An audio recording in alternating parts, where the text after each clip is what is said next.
about a little later. It's called the will. The will takes precedent over all these reasons why you can't win.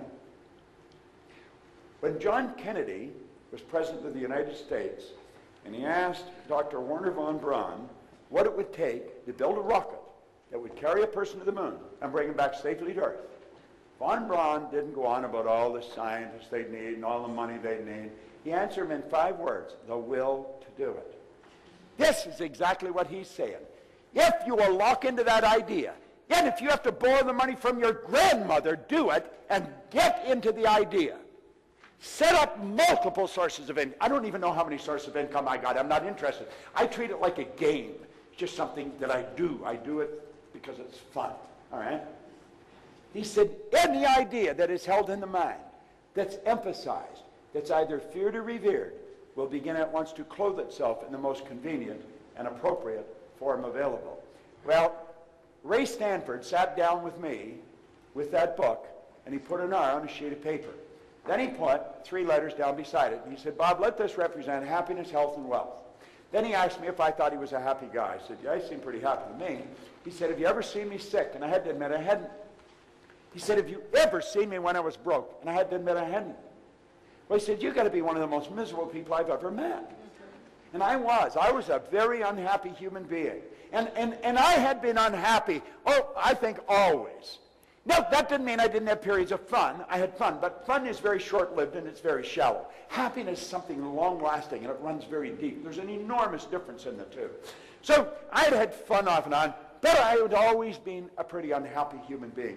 And he said, you're always sick. Now he said, you don't have a terminal illness or anything, but you've always got a cold or a headache or something. Yeah, and he said, you're always broke. And he said, I want you to know something. This stuff can't talk, but it can hear.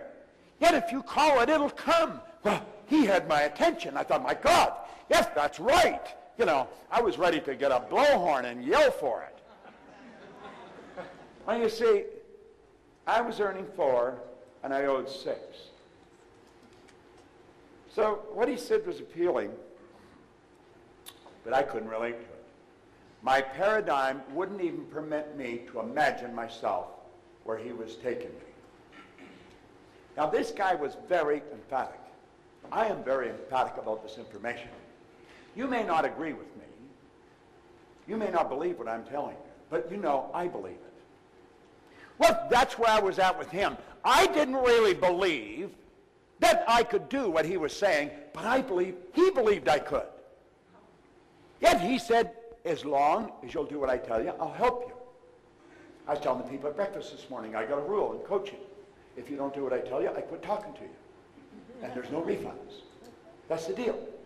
And we go into that deal right at the start. Otherwise, I'm wasting your time, you're wasting my time, we're wasting our time. That doesn't make sense.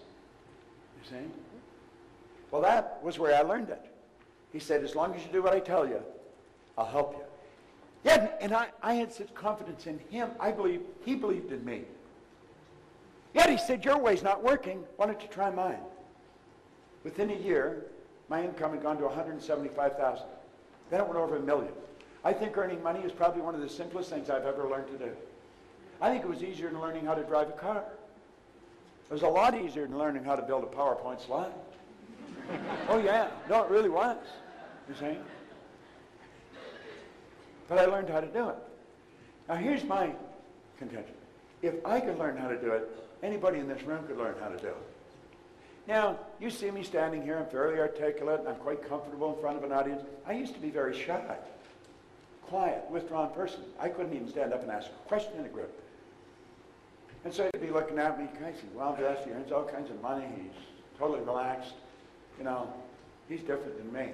No, I'm no different than you. I may appear to be different. But I'm going to tell you something. I would have never even been in this room. I wouldn't have even had enough awareness to come to something like this. I'd have never believed I could learn how to do anything like this. If this guy hadn't lived next door to the fire hall, if he hadn't seen something in me that I couldn't see, and then he had a desire to teach it to me. Somebody was asking me this morning, I said, I wanted to go and meet Earl Nightingale to find out what made him tick. He said, what makes you tick? That's what makes me tick. I've got an insatiable desire for you to get what I'm giving you here. I want you to understand this.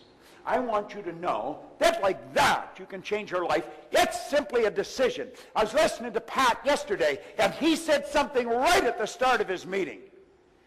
You've got to be careful. People are going to get angry with you. People are going to accuse you of all kinds of things because you're leaving them. They don't want you to leave. Understand this for a moment. There's a certain social circle around you. There's people that you hang out with. They're your friends, your relatives, neighbors. Here's a rule. Mike Bosch taught me this. He started Federal Express with Fred Smith. He said, people don't resist change. He said, people resist being changed. That's a very significant point. I used to think people resist change. They don't resist change. People resist being changed.